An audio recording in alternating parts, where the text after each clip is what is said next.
Осыдан бір жыл бұрын Сон Паскаль «Мен сені сүйемін» атты не түсірген бейнебаянын жарыққа шығарған еді. Одан кейін итальяндық жігіт өз отанына кетіп қалған. Енді міне Қазақстанға қайта оралып, Алматыда тұрып жатыр. Неге десеңіздер, оның жауабын әншінің өзі айтсын.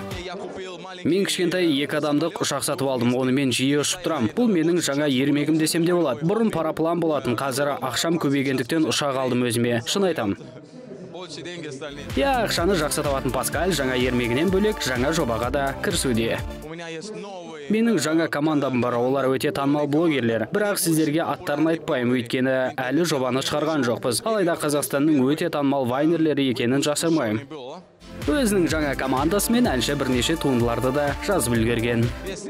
Қазақша дуэттерім бар, оның бірі Ғалымжан Молданазармен, мен онда қатты жақсы көрем, әнде керемет. Ал екіншісі Мақпал Исабековамен, ол да хит болады, өйткені романтикаға толы туынды. Енді үшіншісі әнім орыс тілінде. Алматының тұрғынына қазақ тілінде ән айту еш қиындық тудырмайтын көрінеді. Мен өзімді сынап жүрмін, бұл мен үшін жаңа тіл. Қазақ тілінде сөйлеп үйреніп қалдым, ал орысшаны көре жатармыз. Ал сынақтың нәтижесі жуырда жарық көреді.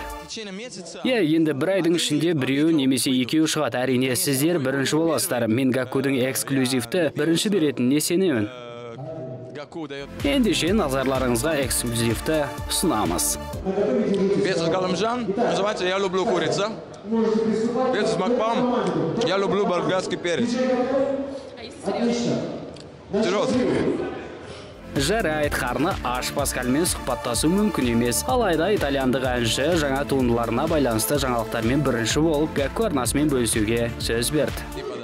Енді сіздер бірінші боласыздар, әрине. Ең керемет, жалғыз, бейнебаяндарды тегін шығаратын жалғыз қазақстандық арна.